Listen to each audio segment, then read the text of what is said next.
Chapter 34 of the Count of Monte Cristo by Alexandre Dumas. Chapter 34. The Coliseum. Franz had so managed his route that during the ride to the Coliseum they passed not a single ancient ruin, so that no preliminary impression interfered to mitigate the colossal proportions of the gigantic building they came to admire. The road selected was a continuation of the Via Sistina. Then, by cutting off the right angle of the street in which stands Santa Maria Maggiore, and proceeding by the Via Urbana and San Pietro in Vincoli, the travellers would find themselves directly opposite the Coliseum. This itinerary possessed another great advantage, that of leaving Franz at full liberty to indulge his deep reverie upon the subject of Signor Pastrini's story, in which his mysterious host of Monte Cristo was so strangely mixed up. Seated with folded arms in a corner of the carriage, he continued to ponder over the singular history he had so lately listened to, and to ask himself an interminable number of questions touching its various circumstances, without, however, arriving at a satisfactory reply to any of them. One fact more than the rest brought his friend Sinbad the sailor back to his recollection, and that was the mysterious sort of intimacy that seemed to exist between the brigands and the sailors, and Pastrini's account of Vampa's having found refuge on board the vessels of smugglers and fishermen reminded Franz of the two Corsican bandits he had found supping so amicably with the crew of the little yacht, which had even deviated from its course and touched at Porto Vecchio for the sole purpose of landing them. The very name assumed by his host of Monte Cristo, and again repeated by the landlord of the Hôtel de Londres, abundantly proved to him that his island friend was playing his philanthropic part on the shores of Piombino, Civitavecchio, Ostia, and Gaeta, as on those of Corsica, Tuscany, and Spain. And further, Franz bethought him of having heard his singular entertainer speak both of Tunis and Palermo, proving thereby how largely his circle of acquaintances extended. But however the mind of the young man might be absorbed in these reflections, they were at once dispersed at the sight of the dark, frowning ruins of the stupendous Coliseum, through the various openings of which the pale moonlight played and flickered like the unearthly gleam from the eyes of the wondering dead. The carriage stopped near the Meta Sudans. The door was opened, and the young men, eagerly alighting, found themselves opposite a cicerone, who appeared to have sprung up from the ground, so unexpected was his appearance. The usual guide from the hotel having followed them, they had paid two conductors, nor is it possible at Rome to avoid this abundant supply of guides. Besides the ordinary cicerone who seizes upon you directly you set foot in your hotel, and never quits you while you remain in the city, there's also a special cicerone belonging to each monument, nay, almost to each part of a monument. It may therefore be easily imagined there is no scarcity of guides at the Coliseum, that wonder of all ages, which Martial thus eulogizes: "Let Memphis cease to boast the barbarous miracles of her pyramids, and the wonders of Babylon be talked of no more among us. All must bow to the superiority of the gigantic labour of the Caesars, and the many voices of fame spread far and wide the surpassing merits of this incomparable monument." As for Albert and Franz, they essayed not to escape from their Ciceronian tyrants, and indeed it would have been so much the more difficult to break their bondage, as the guides alone are permitted to visit these monuments with torches in their hands. Thus, then, the young men made no attempt at resistance, but blindly and confidently surrendered themselves into the care and custody of their conductors. Albert had already made 7 or 8 similar excursions to the Coliseum, while his less favoured companion trod for the first time in his life the classic ground forming the monument of Flavius Vespasian, and to his credit, be it spoken, his mind, even amid the glib loquacity of the guides, was duly and deeply touched with awe and enthusiastic admiration of all he saw, and certainly no adequate notion of these stupendous ruins can be formed save by such as have visited them and more especially by moonlight, at which time the vast proportions of the building appear twice as large when viewed by the mysterious beams of a southern moonlit sky, whose rays are sufficiently clear and vivid to light the horizon with a glow equal to the soft twilight of an eastern clime. Scarcely, therefore, had the reflective Franz walked 100 steps beneath the interior porticos of the ruin, than, abandoning Albert to the guides, who would by no means yield their prescriptive right of carrying their victims through the routine regularly laid down, and as regularly followed by them, but dragged the unconscious visitor to the various objects with a pertinacity that admitted of no appeal, beginning, as a matter of course, with the lion's den, and finishing with Caesar's podium, to escape a jargon and mechanical survey of the wonders by which he was surrounded. Franz ascended a half-dilapidated staircase, and leaving them to follow their monotonous round, seated himself at the foot of a column, and immediately opposite a large aperture which permitted him to enjoy a full and undisturbed view of the gigantic dimensions of the majestic ruin. Franz had remained for nearly a quarter of an hour perfectly hidden by the shadow of the vast column, at whose base he had found a resting place, and from whence his eyes followed the motions of Albert and his guides, who, holding torches in their hands, had emerged from a vomitarium at the opposite extremity of the Coliseum, and then again disappeared down the steps, conducting to the seats reserved for the Vestal Virgins, resembling as they glided along some restless shades following the flickering glare of so many ignes fatui. All at once his ear caught a sound resembling that of a stone rolling down the staircase opposite the one by which he had himself ascended. There was nothing remarkable in the circumstance of a fragment of granite giving way and falling heavily below, but it seemed to him that the substance that fell gave way beneath the pressure of a foot, and also that someone who endeavoured as much as possible to prevent his footsteps from being heard was approaching the spot where he sat.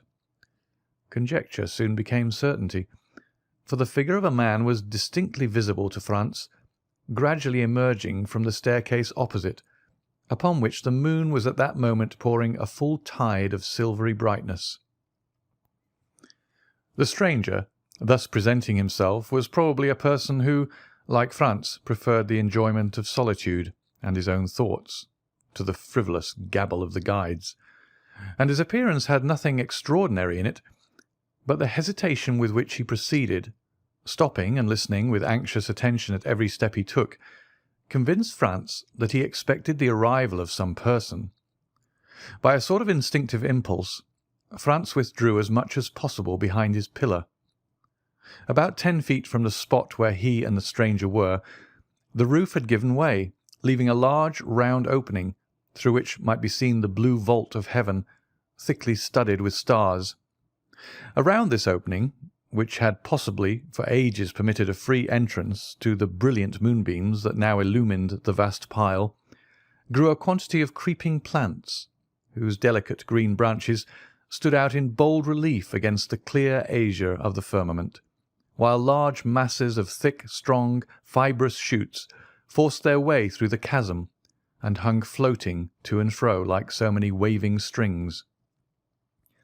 The person whose mysterious arrival had attracted the attention of Franz stood in a kind of half-light that rendered it impossible to distinguish his features, although his dress was easily made out. He wore a large brown mantle, one fold of which, thrown over his left shoulder, served likewise to mask the lower part of his countenance, while the upper part was completely hidden by his broad-brimmed hat. The lower part of his dress was more distinctly visible by the bright rays of the moon, which, entering through the broken ceiling, shed their refulgent beams on feet cased in elegantly made boots of polished leather, over which descended fashionably cut trousers of black cloth. From the imperfect means Franz had of judging, he could only come to one conclusion, that the person whom he was thus watching certainly belonged to no inferior station of life. Some few minutes had elapsed, and the stranger began to show manifest signs of impatience, when a slight noise was heard outside the aperture in the roof, and almost immediately a dark shadow seemed to obstruct the flood of light that had entered it, and the figure of a man was clearly seen gazing with eager scrutiny on the immense space beneath him. Then, as his eye caught sight of him in the mantle, he grasped a floating mass of thickly matted boughs and glided down by their help to within 3 or 4 feet of the ground, and then leapt lightly on his feet. The man who had performed this daring act with so much indifference wore the Trastevere costume. "I beg your Excellency's pardon for keeping you waiting," said the man in the Roman dialect, "but I don't think I'm many minutes after my time. 10 o'clock has just struck on the Lateran." "Say not a word about being late," replied the stranger in purest Tuscan. "'Tis I who am too soon. But even if you had caused me to wait a little while, I should have felt quite sure that the delay was not occasioned by any fault of yours." "Your Excellency is perfectly right in so thinking," said the man. "I came here direct from the castle of St. Angelo, and I had an immense deal of trouble before I could get a chance to speak to Beppo." "And who is Beppo?" "Oh, Beppo is employed in the prison, and I give him so much a year to let me know what is going on with His Holiness's castle." "Indeed. You are a provident person, I see." "Why, you see, no one knows what may happen. Perhaps some of these days I may be entrapped like poor Peppino, and may be very glad to have some little nibbling mouse to gnaw the meshes of my net, and so help me out of prison." "Briefly, what did you glean?" "That 2 executions of considerable interest will take place the day after tomorrow, at 2 o'clock, as is customary at Rome at the commencement of all great festivals. One of the culprits will be Mazzolato. He is an atrocious villain, who murdered the priest who brought him up, and deserves not the smallest pity. The other sufferer is sentenced to be decapitato, and he, your Excellency, is poor Peppino. The fact is that you have inspired not only the pontifical government, but also the neighbouring states with such extreme fear that they are glad of all opportunity of making an example." "But Peppino did not even belong to my band. He was merely a poor shepherd whose only crime consisted in furnishing us with provisions." "Which makes him your accomplice to all intents and purposes. But mark the distinction with which he is treated. Instead of being knocked on the head as you would be if once they caught hold of you, he is simply sentenced to be guillotined, by which means, too, the amusements of the day are diversified, and there is a spectacle to please every spectator. Without reckoning the wholly unexpected one I am preparing to surprise them with." "My good friend," said the man in the cloak, "excuse me for saying that you seem to me precisely in the mood to commit some wild or extravagant act." "Perhaps I am, but one thing I have resolved on, and that is, to stop at nothing to restore a poor devil to liberty, who has got into this scrape solely from having saved me. I should hate and despise myself as a coward did I desert the brave fellow in his present extremity." "And what do you mean to do?" "To surround the scaffold with 20 of my best men, who at a signal from me will rush forward directly Peppino is brought for execution, and by the assistance of their stilettos drive back the guard and carry off the prisoner." "That seems to me as hazardous as uncertain, and convinces me that my scheme is far better than yours." "And what is your Excellency's project?" "Just this. I will so advantageously bestow 2,000 piastres that the person receiving them shall obtain a respite till next year for Peppino, and during that year another skilfully placed 1,000 piastres will afford him the means of escaping from his prison."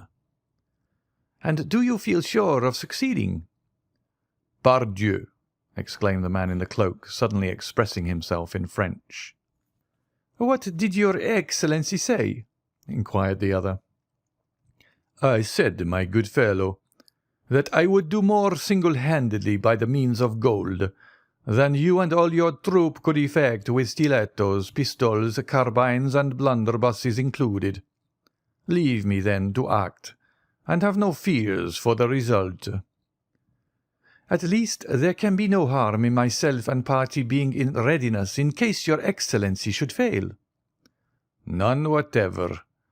Take what precautions you please, if it is any satisfaction to you to do so. But rely upon my obtaining the reprieve I seek." "Remember, the execution is fixed for the day after tomorrow, and that you have but 1 day to work in." "And what of that? Is not a day divided into 24 hours, each hour into 60 minutes, and every minute subdivided into 60 seconds?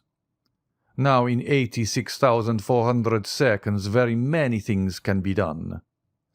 "And how shall I know whether your Excellency has succeeded or not?" "Oh, that is very easily arranged. I have engaged the 3 lower windows at the Café Rospoli. Should I have obtained the requisite pardon for Peppino, the 2 outside windows will be hung with yellow damasks, and the centre with white, having a large cross in red marked on it." "And whom will you employ to carry the reprieve to the officer directing the execution?" "Send one of your men, disguised as a penitent friar, and I will give it to him. His dress will procure him the means of approaching the scaffold itself, and he will deliver the official order to the officer who in his turn will hand it to the executioner.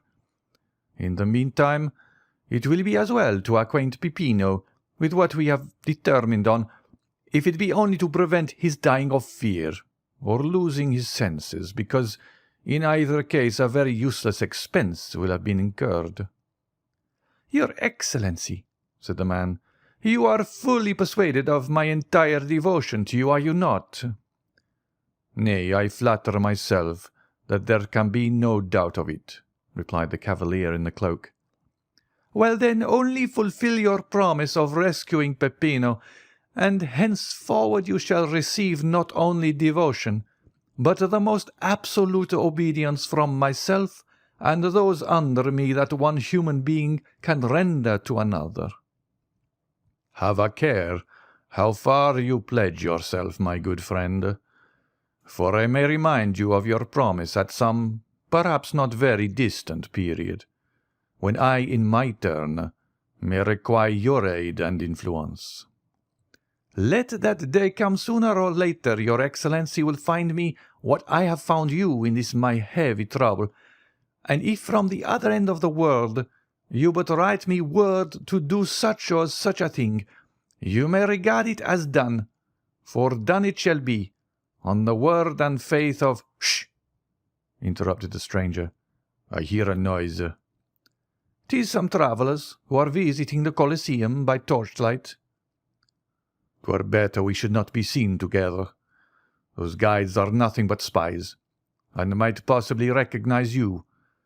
And however I may be honoured by your friendship, my worthy friend, if once the extent of our intimacy were known, I am sadly afraid both my reputation and credit would suffer thereby." "Well, then, if you obtain the reprieve?" "The middle window at the Café Rospoli will be hung with white damask, bearing a red cross." "And if you fail?" "Then all 3 windows will have yellow draperies." "And then?"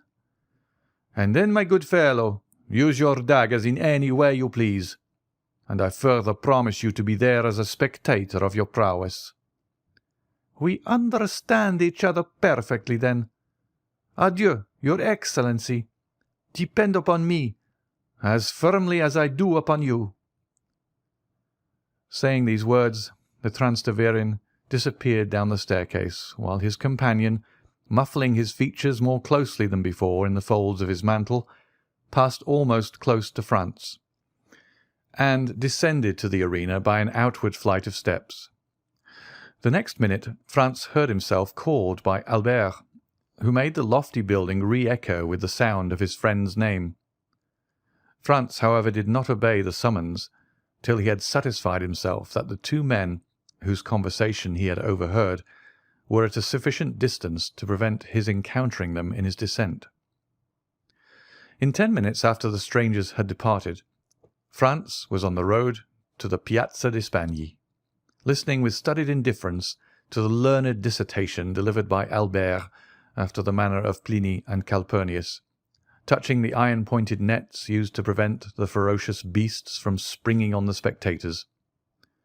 Franz let him proceed without interruption, and, in fact, did not hear what was said. He longed to be alone and free to ponder over all that had occurred. One of the two men whose mysterious meeting in the Coliseum he had so unintentionally witnessed was an entire stranger to him.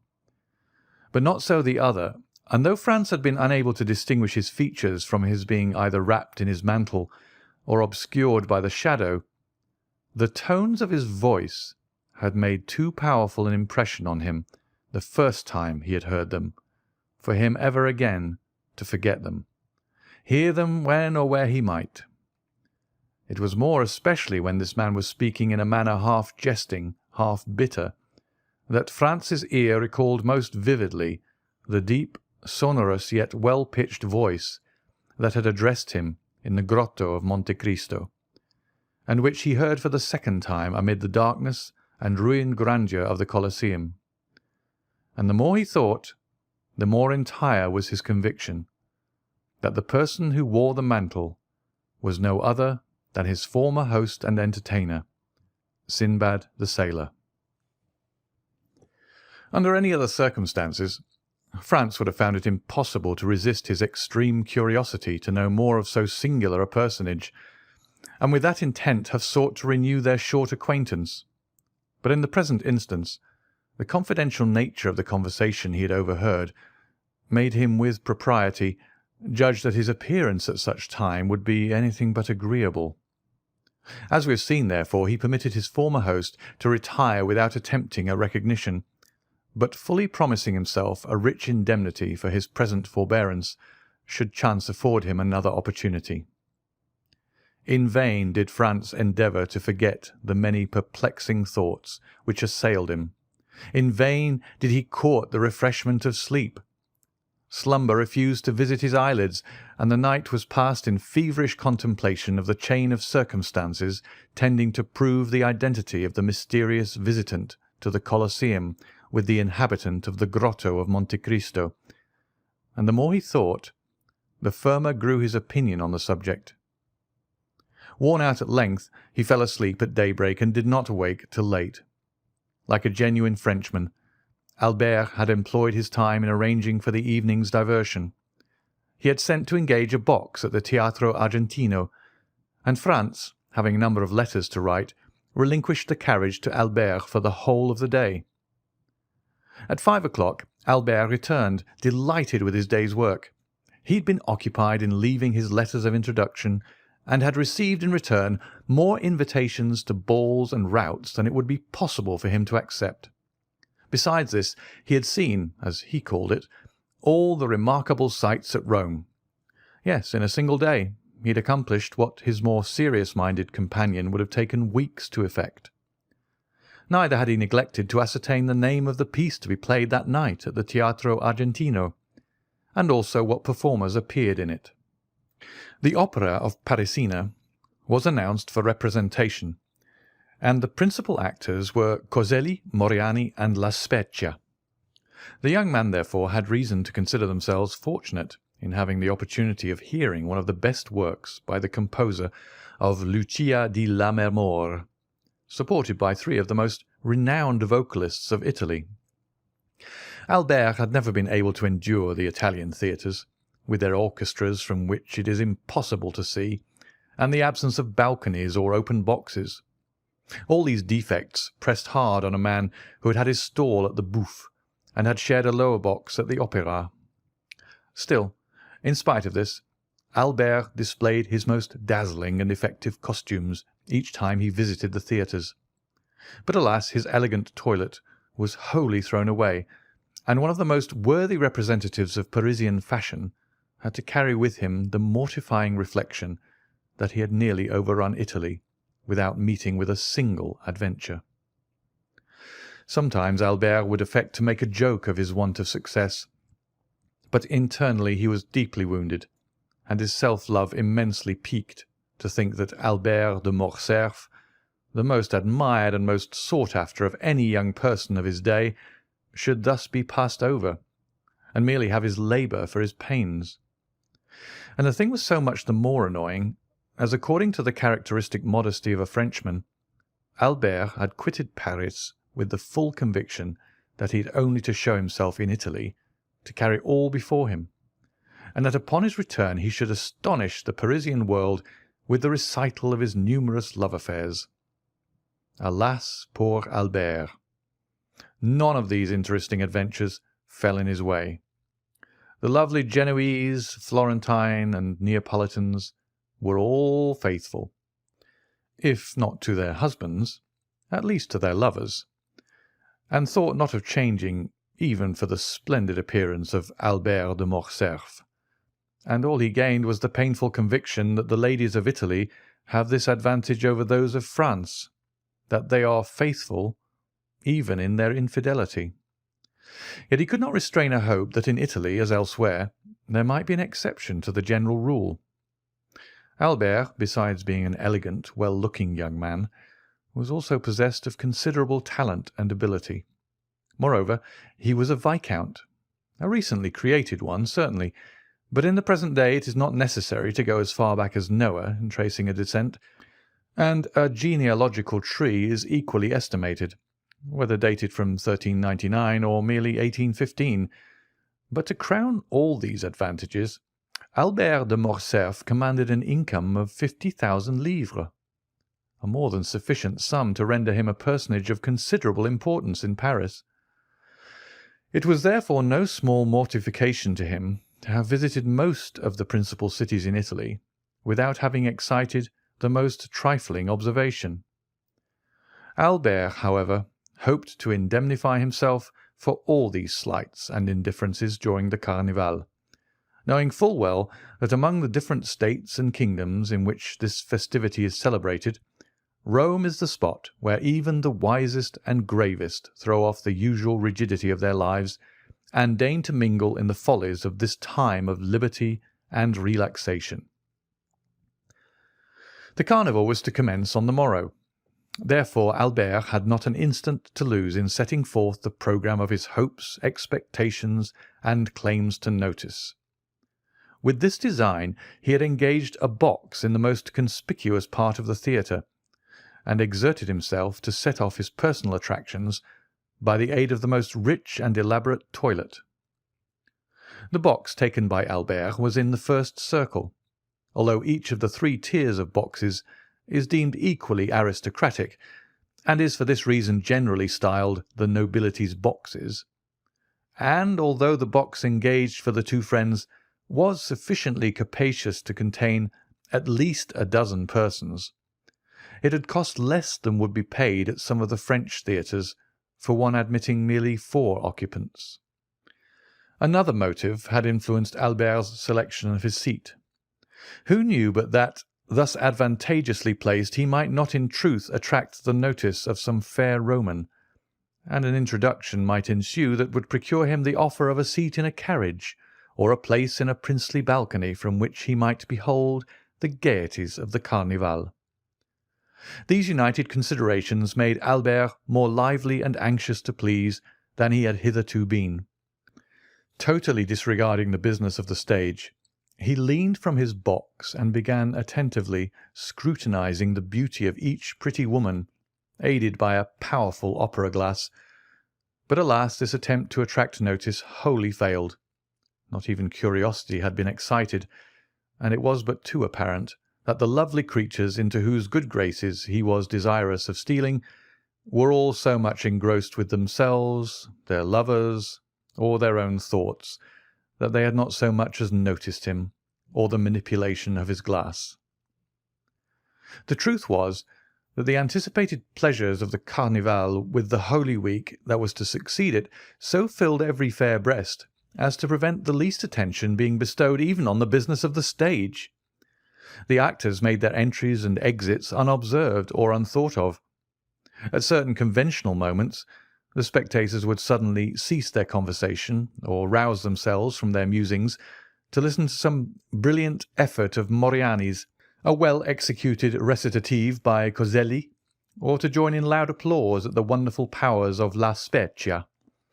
But that momentary excitement over, they quickly relapsed into their former state of preoccupation or interesting conversation.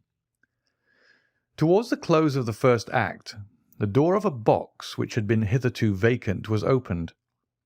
A lady entered to whom Franz had been introduced in Paris, where indeed he had imagined she still was.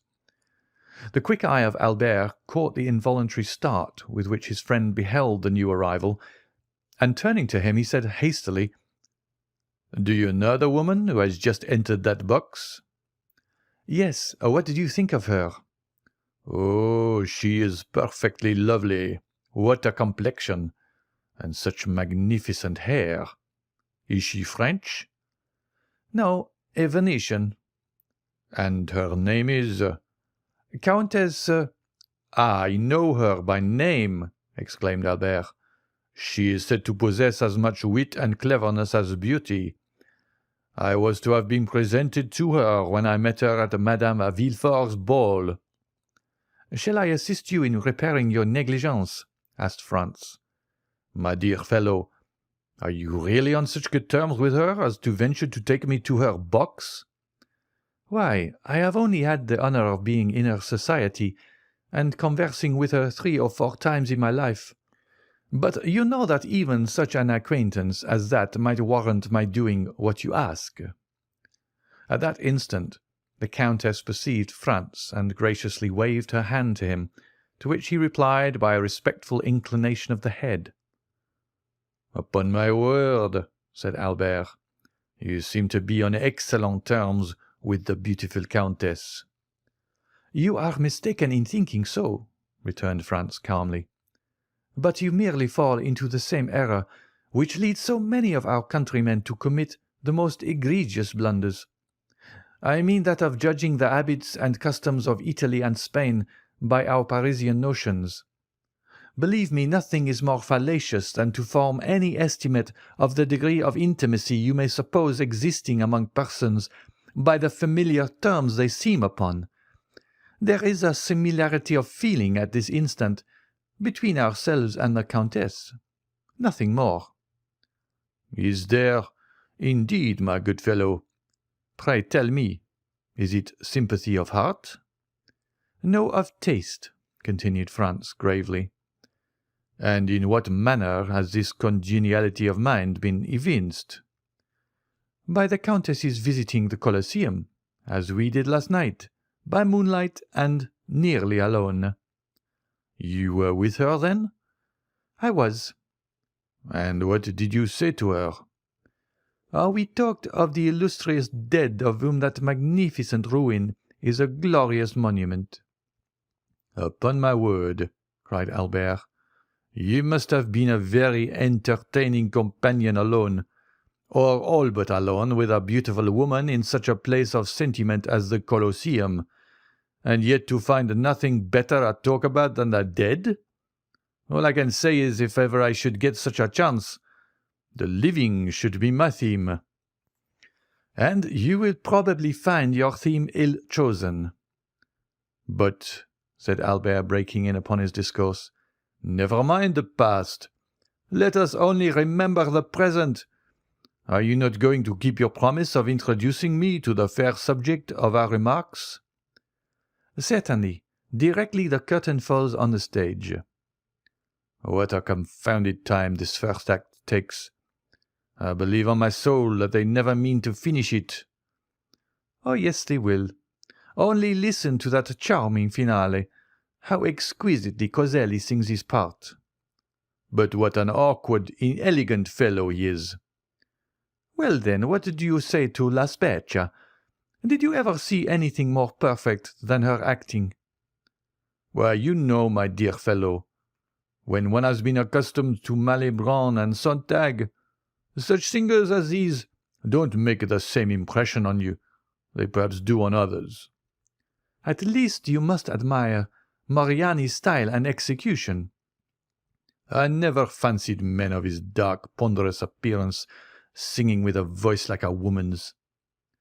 "My good friend," said Franz, turning to him, while Albert continued to point his glass at every box in the theatre, "you seem determined not to approve. You are really too difficult to please." The curtain at length fell on the performances, to the infinite satisfaction of the Viscount of Morcerf, who seized his hat, rapidly passed his fingers through his hair, arranged his cravat and wristbands, and signified to Franz that he was waiting for him to lead the way. Franz, who had mutely interrogated the Countess, and received from her a gracious smile in token that he would be welcome, sought not to retard the gratification of Albert's eager impatience, but began at once the tour of the house, closely followed by Albert, who availed himself of the few minutes required to reach the opposite side of the theatre, to settle the height and smoothness of his collar, and to arrange the lapels of his coat. This important task was just completed as they arrived at the Countess's box. At the knock, the door was immediately opened, and the young man, who was seated beside the Countess, in obedience to the Italian custom, instantly rose and surrendered his place to the strangers, who in turn would be expected to retire upon the arrival of other visitors. Franz presented Albert as one of the most distinguished young men of the day, both as regarded his position in society and extraordinary talents. Nor did he say more than the truth, for in Paris and the circle in which the Viscount moved, he was looked upon and cited as a model of perfection. Franz added that his companion, deeply grieved at having been prevented the honour of being presented to the Countess during her sojourn in Paris, was most anxious to make up for it, and had requested him, Franz, to remedy the past misfortune by conducting him to her box, and concluded by asking pardon for his presumption in having taken it upon himself to do so. The Countess in reply bowed gracefully to Albert, and extended her hand with cordial kindness to Franz. Then, inviting Albert to take the vacant seat beside her, she recommended Franz take the next best, if he wished to view the ballet, and pointed to the one behind her own chair. Albert was soon deeply engrossed in discoursing upon Paris and Parisian matters, speaking to the Countess of the various persons they both knew there. Franz perceived how completely he was in his element, and, unwilling to interfere with the pleasure he so evidently felt, took up Albert's glasses and began in his turn to survey the audience. Sitting alone, in the front of a box immediately opposite, but situated on the third row, was a woman of exquisite beauty, dressed in a Greek costume, which evidently, from the ease and grace with which she wore it, was her national attire. Behind her, but in deep shadow, was the outline of a masculine figure, but the features of this latter personage it was not possible to distinguish. Franz could not forbear breaking in upon the apparently interesting conversation passing between the Countess and Albert, to inquire of the former if she knew who was the fair Albanian opposite, since beauty such as hers was well worthy of being observed by either sex. "All I can tell you about her," replied the Countess, "is that she has been at Rome since the beginning of the season, for I saw her where she now sits the very first night of the season, and since then she has never missed a performance. Sometimes she is accompanied by the person who is now with her, and at others she is merely attended by a black servant." "And what do you think of her personal appearance?" "Oh, I consider her perfectly lovely. She is just my idea of what Medora must have been." Franz and the Countess exchanged a smile, and then the latter resumed her conversation with Albert, while Franz returned to his previous survey of the house and company. The curtain rose on the ballet, which was one of those excellent specimens of the Italian school, admirably arranged and put on the stage by Henri, who has established for himself a great reputation throughout Italy for his taste and skill in the choreographic art, one of those masterly productions of grace, method, and elegance, in which the whole corps de ballet, from the principal dancers to the humblest supernumerary, are all engaged on the stage at the same time, and 150 persons may be seen exhibiting the same attitude or elevating the same arm or leg with a simultaneous movement that would lead you to suppose that but one mind, one act of volition, influenced the moving mass. The ballet was called Poliska.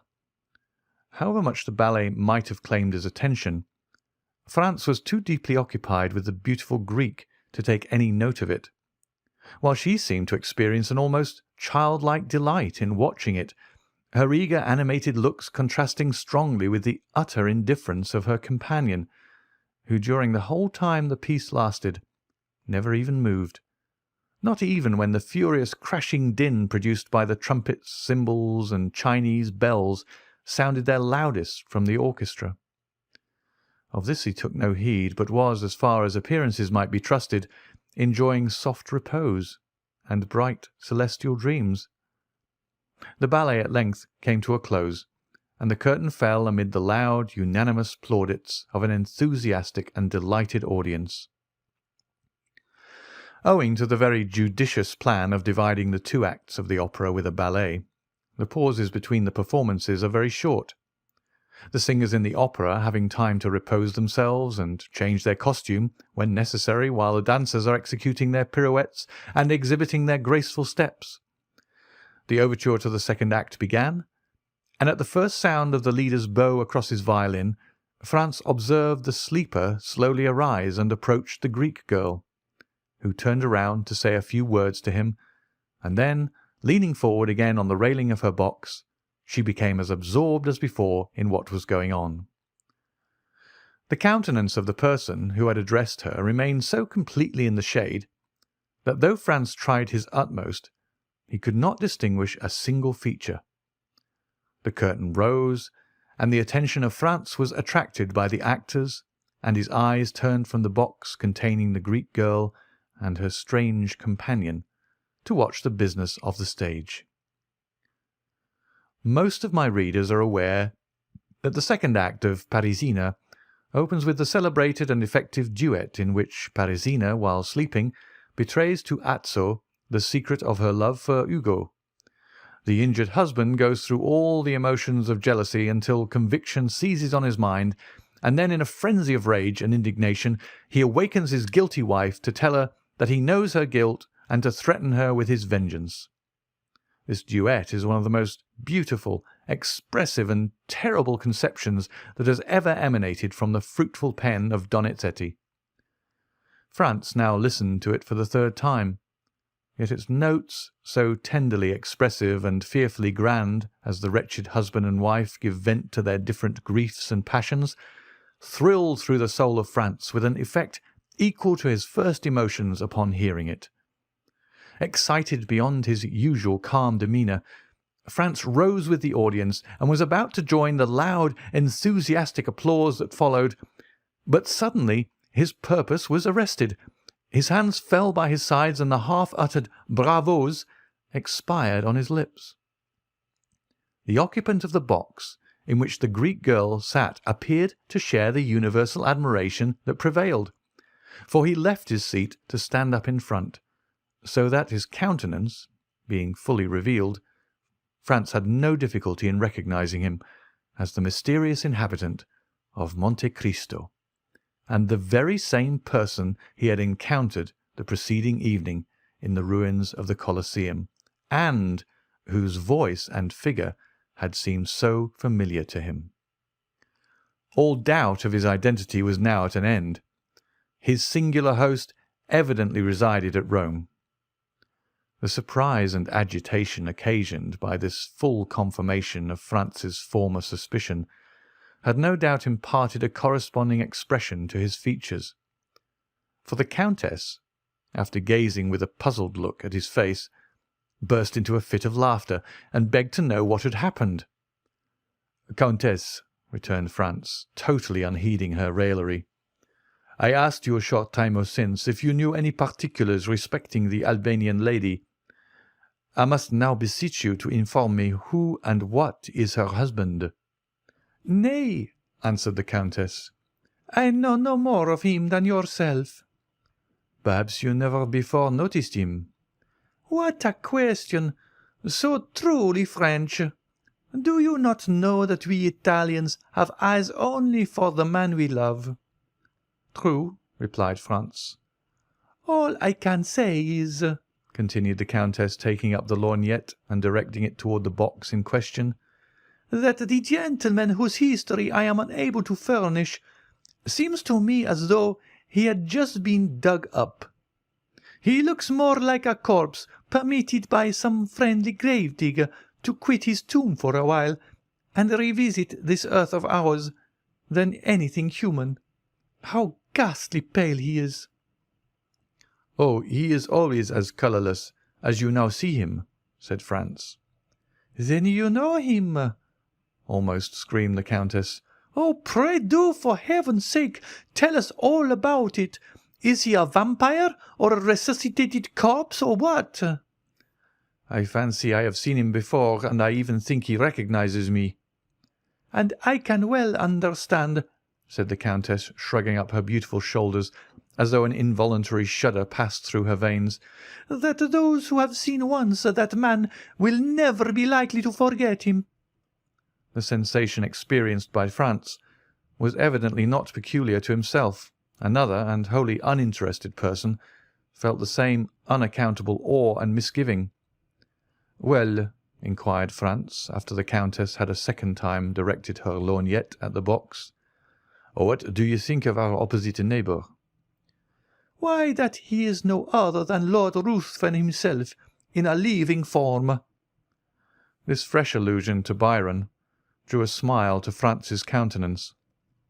Although he could but allow that if anything was likely to induce belief in the existence of vampires, it would be the presence of such a man as the mysterious personage before him. "I must positively find out who and what he is," said Franz, rising from his seat. "No, no," cried the Countess. "You must not leave me. I depend upon you to escort me home. Oh, indeed, I cannot permit you to go." "Is it possible," whispered Franz, "that you entertain any fear?"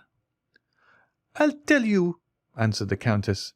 "Byron had the most perfect belief in the existence of vampires, and even assured me that he had seen them. The description he gave me perfectly corresponds with the features and character of the man before us. Oh, he is the exact personification of what I have been led to expect. The coal-black hair, large bright glittering eyes in which a wild unearthly fire seems burning, the same ghastly paleness. Then observe, too, that the woman with him is altogether unlike all others of her sex. She is a foreigner, a stranger. Nobody knows who she is or where she comes from. No doubt she belongs to the same horrible race he does, and is like himself a dealer in magical arts. I entreat of you not to go near him, at least tonight, and if tomorrow your curiosity still continues as great, pursue your researches if you will. But tonight you neither can nor shall. For that purpose I mean to keep you all to myself." Franz protested he could not defer his pursuit till the following day, for many reasons. "Listen to me," said the Countess, "and do not be so very headstrong. I am going home. I have a party at my house tonight, and therefore cannot possibly remain till the end of the opera. Now I cannot for one instant believe you so devoid of gallantry as to refuse a lady your escort when she even condescends to ask you for it." There was nothing else left for Franz to do but to take up his hat, open the door of the box, and offer the Countess his arm. It was quite evident by her manner that her uneasiness was not feigned, and Franz himself could not resist a feeling of superstitious dread. So much the stronger in him, as it arose from a variety of corroborative recollections, while the terror of the Countess sprang from an instinctive belief, originally created in her mind by the wild tales she had listened to till she believed them truths. Franz could even feel her arm tremble as he assisted her into the carriage. Upon arriving at her hotel, Franz perceived that she had deceived him when she spoke of expecting company. On the contrary, her own return before the appointed hour seemed greatly to astonish the servants. "Excuse my little subterfuge," said the Countess in reply to her companion's half-reproachful observation on the subject, "but that horrid man had made me feel quite uncomfortable, and I longed to be alone, that I might compose my startled mind." Franz essayed to smile. "Nay," said she, "do not smile. It ill accords with the expression of your countenance, and I am sure it does not spring from your heart. However, promise me one thing." "What is it?" "Promise me, I say." "I will do anything you desire, except relinquish my determination of finding out who this man is. I have more reasons than you can imagine for desiring to know who he is, from whence he came, and whither he is going." "Where he comes from I am ignorant, but I can readily tell you where he is going to, and that is down below, without the least doubt." "Let us only speak of the promise you wish me to make," said Franz. "Well, then, you must give me your word to return immediately to your hotel and make no attempt to follow this man tonight. There are certain affinities between the persons we quit and those we meet afterwards. For heaven's sake, do not serve as a conductor between that man and me. Pursue your chase after him tomorrow, as eagerly as you please, but never bring him near me, if you would not see me die of terror. And now, good night. Go to your rooms and try to sleep away all the recollections of this evening. For my own part, I am quite sure I shall not be able to close my eyes." So saying, the Countess quitted Franz, leaving him unable to decide whether she were merely amusing herself at his expense, or whether her fears and agitations were genuine. Upon his return to the hotel, Franz found Albert in his dressing-gown and slippers, listlessly extended on a sofa, smoking a cigar. "My dear fellow," cried he, springing up, "is it really you? Why, I did not expect to see you before tomorrow." "My dear Albert," replied Franz, "I am glad of this opportunity to tell you once and for ever that you entertain a most erroneous notion concerning Italian women. I should have thought the continual failures you have met with in all your own love affairs might have taught you better by this time." "Upon my soul, these women would puzzle the very devil to read them aright. Why, here they give you their hand, they press yours in return, they keep up a whispering conversation, permit you to accompany them home. Why, if a Parisian were to indulge in a quarter of these marks of flattering attention, her reputation would be gone forever." "And the very reason why the women of this fine country put so little restraint on their words and actions is because they live so much in public and have really nothing to conceal. Besides, you must have perceived that the Countess was really alarmed." "At what? At the sight of that respectable gentleman sitting opposite to us in the same box with the lovely Greek girl? Now, for my part, I met them in the lobby after the conclusion of the piece, and hang me if I can guess where you took your notions of the other world from. I can assure you that this hobgoblin of yours is a deuced fine-looking fellow, admirably dressed. Indeed, I feel quite sure, from the cut of his clothes, they are made by a first-rate Paris tailor, probably Blin or Humann. He was rather too pale, certainly. But then, you know, paleness is always looked upon as a strong proof of aristocratic descent and distinguished breeding." Franz smiled, for he well remembered that Albert particularly prided himself on the entire absence of colour in his own complexion. "Well, that tends to confirm my own ideas," said Franz, "that the Countess's suspicions were destitute alike of sense and reason. Did he speak in your hearing, and did you catch any of his words?" "I did, but they were uttered in the Romaic dialect. I knew that from the mixture of Greek words. I don't know whether I ever told you that when I was at college I was rather strong in Greek." "He spoke the Romaic language, did he?" "I think so." "That settles it," murmured Franz. "'Tis he, past all doubt." "What did you say?" Nothing. But tell me, what were you thinking about when I came in?" "Oh, I was arranging a little surprise for you." "Indeed? Of what nature?" "Why, you know it is quite impossible to procure a carriage." "Certainly. And I also know that we have done all that human means afforded to endeavour to get one." "Now then, in this difficulty a bright idea has flashed across my brain." Franz looked at Albert as though he had not much confidence in the suggestions of his imagination. "I tell you what, Sir Franz," cried Albert, "you deserve to be called out for such a misgiving and incredulous glance as that you are pleased to bestow on me just now." "And I promise to give you the satisfaction of a gentleman, if your scheme turns out as ingenious as you assert." "Well then, hearken to me." "I listen." "You agree, do you not, that obtaining a carriage is out of the question?"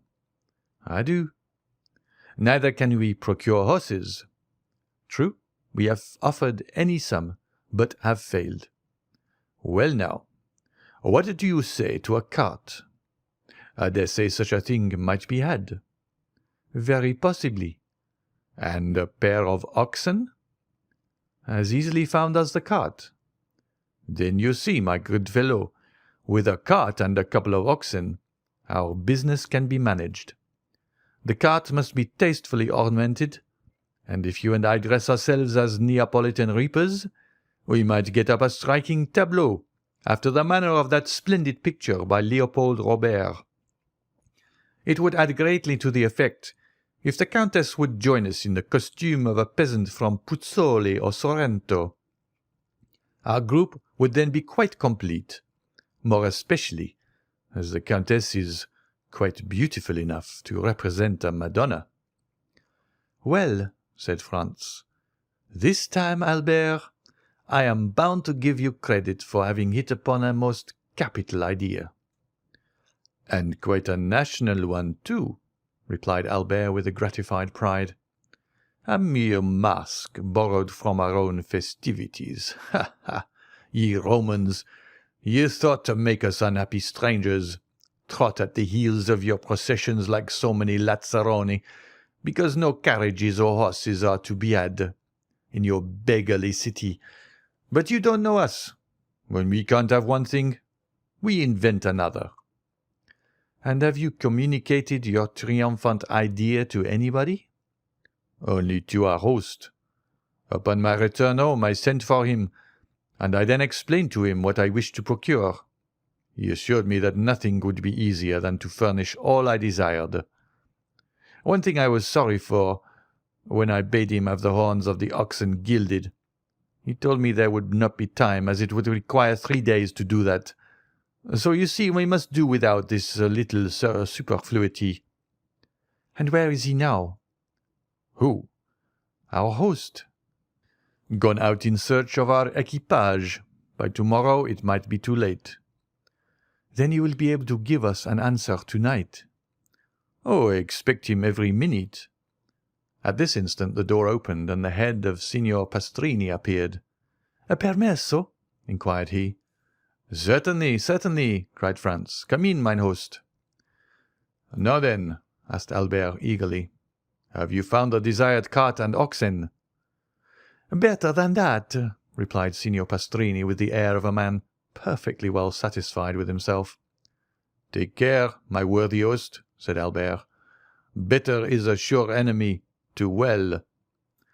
"Let your Excellencies only leave the matter to me," returned Signor Pastrini in a tone indicative of unbounded self-confidence.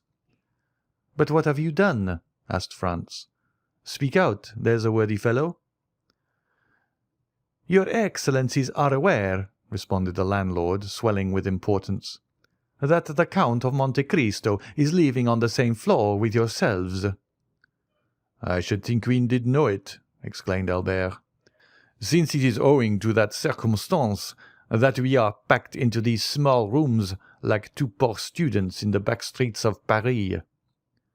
"When, then, the Count of Monte Cristo, hearing of the dilemma in which you are placed, has sent to offer you seats in his carriage, and 2 places at his window in the Palazzo Rospoli." The friends looked at each other with unutterable surprise. "But do you think," asked Albert, "that we ought to accept such offers from a perfect stranger?" "What sort of person is this Count of Monte Cristo?" asked Franz of his host. "A very great nobleman, but whether Maltese or Sicilian, I cannot exactly say. But this I know, that he is a noble as a Borghese, and rich as a gold mine." "It seems to me," said Franz, speaking in an undertone to Albert, "that if this person merited the high panegyrics of our landlord, he would have conveyed his invitation through another channel, and not permitted it to be brought to us in this unceremonious way. He would have written or—" At this instant someone knocked at the door. "Come in," said Franz. A servant wearing a livery of considerable style and richness appeared at the threshold, and placing 2 cards in the landlord's hands, who forthwith presented them to the 2 young men, he said, "Please to deliver these from the Count of Monte Cristo to Vicomte Albert de Morcerf and Monsieur Franz d'Épinay. The Count of Monte Cristo," continued the servant, "begs these gentlemen's permission to wait upon them as their neighbour, and he will be honoured by an intimation of what time they will please to receive him." "Faith, Franz," whispered Albert, "there is not much to find fault with here." "Tell the Count," replied Franz, "that we will do ourselves the pleasure of calling on him." The servant bowed and retired. "That is what I call an elegant mode of attack," said Albert. "You were quite correct in what you said, Signor Pastrini. The Count of Monte Cristo is unquestionably a man of first-rate breeding and knowledge of the world." "Then you accept his offer?" said the host. "Of course we do," replied Albert. "Still, I must own, I am sorry to be obliged to give up the cart and the group of reapers. It would have produced such an effect. And were it not for the windows at the Palazzo Rospoli by way of recompense for the loss of our beautiful scheme, I don't know but what I should have held on by my original plan. What say you, Franz?" "Oh, I agree with you. The windows in the Palazzo Rospoli alone decided me." The truth was that the mention of 2 places in the Palazzo Rospoli had recalled to Franz the conversation he had overheard the preceding evening in the ruins of the Coliseum between the mysterious unknown and the Trasteverin, in which the stranger in the cloak had undertaken to obtain the freedom of a condemned criminal, and if this muffled-up individual proved, as Franz felt sure he would, the same as the person he had just seen in the Teatro Argentino, then he should be able to establish his identity, and also to prosecute his researches respecting him with perfect facility and freedom. Franz passed the night in confused dreams, respecting the 2 meetings he had already had with his mysterious tormentor, and in waking speculations as to what the morrow would produce. The next day must clear up every doubt, and unless his near neighbour and would-be friend, the Count of Monte Cristo, possessed the ring of Guige, and by its power was able to render himself invisible, it was very certain he could not escape this time. 8 o'clock found Franz up and dressed, while Albert, who had not the same motives for early rising, was still soundly asleep. The first act of Franz was to summon his landlord, who presented himself with his accustomed obsequiousness. "Pray, Signor Pastrini," asked Franz, "is not some execution appointed to take place today?" "Yes, your Excellency, but if your reason for inquiry is that you may procure a window to view it from, you are much too late. "Oh, no," answered Franz. "I had no such intention, and even if I had felt a wish to witness the spectacle, I might have done so from Monte Pincio. Could I not?" "Ah!" exclaimed mine host. "I did not think it likely your Excellency would have chosen to mingle with such a rabble as are always collected on that hill, which indeed they consider as exclusively belonging to themselves." "Very possibly I may not go," answered Franz. "But in case I feel disposed, give me some particulars of today's executions." "What particulars would your Excellency like to hear?" "Why, the number of persons condemned to suffer, their names and description of the death they are to die." "That happens just lucky, your Excellency. Only a few minutes ago they brought me the tavolettas." "What are they?" "A sort of wooden tablets hung up at the corners of the streets the evening before an execution, on which is pasted up a paper containing the names of the condemned persons, their crimes, and the mode of punishment. The reason for so publicly announcing all this is that all good and faithful Catholics may offer up their prayers for the unfortunate culprits, and above all beseech of heaven to grant them a sincere repentance." "And these tablets are brought to you that you may add your prayers to those of the faithful, are they?" asked Franz, somewhat incredulously. "Oh dear no, your Excellency. I have not time for anybody's affairs but my own and those of my honourable guests. But I make an agreement with the man who pastes up the papers, and he brings them to me as he would the playbills, that in case any person staying at my hotel should like to witness an execution, he may obtain every requisite information concerning the time and place, etc." "Upon my word, that is a most delicate attention on your part, Signor Pastrini," cried Franz. "Why, your Excellency," returned the landlord, chuckling and rubbing his hands with infinite complacency, "I think I may take upon myself to say I neglect nothing to deserve the support and patronage of the noble visitors to this poor hotel." "I see that plainly enough, my most excellent host, and you may rely upon me to proclaim so striking a proof of your attention to your guests wherever I go. Meanwhile, oblige me by a sight of one of those tavolettas." "Nothing can be easier than to comply with your Excellency's wish," said the landlord, opening the door of the chamber. "I have caused one to be placed on the landing, close by your apartment." Then, taking the tablet from the wall, he handed it to Franz, who read as follows: "The public is informed that on Wednesday, February 23rd, being the first day of the Carnival, executions will take place in the Piazza del Popolo by order of the Tribunal of the Rota, of two persons named Andrea Rondola and Peppino, otherwise called Rocca Priori. The former found guilty of the murder of a venerable and exemplary priest named Don Cesare Torlini, canon of the church at St. John Lateran, and the latter convicted of being an accomplice of the atrocious and sanguinary bandit Luigi Vampa and his band. The first named malefactor will be subjected to the mazzuola, the second culprit beheaded. The prayers of all good Christians are entreated for these unfortunate men, that it may please God to awaken them to a sense of their guilt, and to grant them a hearty and sincere repentance for their crimes." This was precisely what Franz had heard the evening before in the ruins of the Coliseum. No part of the programme differed. The names of the condemned persons, their crimes and mode of punishment, all agreed with his previous information. In all probability, therefore, the Trasteverin was no other than the bandit Luigi Vampa himself, and the man shrouded in the mantle, the same he had known as Sinbad the Sailor, but who no doubt was still pursuing his philanthropic expedition in Rome, as he had already done at Porto Vecchio and Tunis. Time was getting on, however, and Franz deemed it advisable to awaken Albert. But at the moment he prepared to proceed to his chamber, his friend entered the room in perfect costume for the day. The anticipated delights of the Carnival had so run in his head as to make him leave his pillow long before his usual hour. "Now, my excellent Signor Pastrini," said Franz, addressing his landlord, "since we are both ready, do you think we may proceed at once to visit the Count of Monte Cristo?"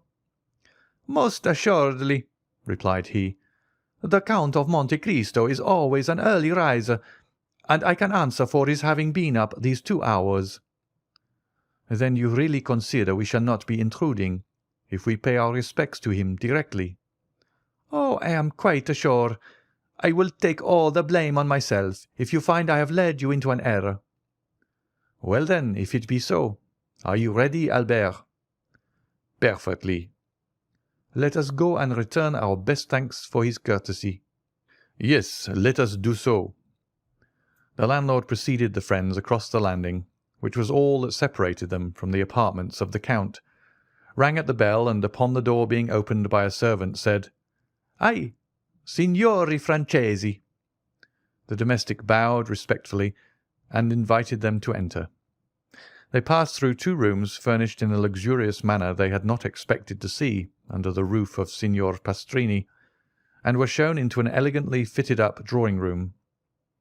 The richest Turkey carpets covered the floor, and the softest and most inviting couches, easy-chairs, and sofas offered their high-piled and yielding cushions to such as desired repose or refreshment. Splendid paintings by the first masters were ranged against the walls, intermingled with magnificent trophies of war, while heavy curtains of costly tapestry were suspended before the different doors of the room. "If your excellencies will please to be seated," said the man, "I will let the Count know that you are here." And with these words he disappeared behind one of the tapestried portières. As the door opened, the sound of a guzla reached the ears of the young men, but was mostly immediately lost, for the rapid closing of the door merely allowed one rich swell of harmony to enter. Franz and Albert looked inquiringly at each other, then at the gorgeous furnishings of the apartment. Everything seemed more magnificent at a second view than it had done at their first rapid survey. "Well," said Franz to his friend, "what think you of all this?" "Why, upon my soul, my dear fellow, it strikes me that our elegant and attentive neighbour must either be some successful stock-jobber who has speculated in the fall of the Spanish funds, or some prince travelling incog." "Hush, hush!" replied Franz. "We shall ascertain who and what he is. He comes." As Franz spoke, he heard the sound of a door turning on its hinges, and almost immediately afterwards the tapestry was drawn aside, and the owner of all these riches stood before the 2 young men. Albert instantly rose to meet him, but Franz remained, in a manner spellbound, on his chair. For in the person of him who had just entered, he recognized not only the mysterious visitant to the Coliseum, and the occupant of the box at the Teatro Argentino, but also his extraordinary host of Monte Cristo. End of chapter 34.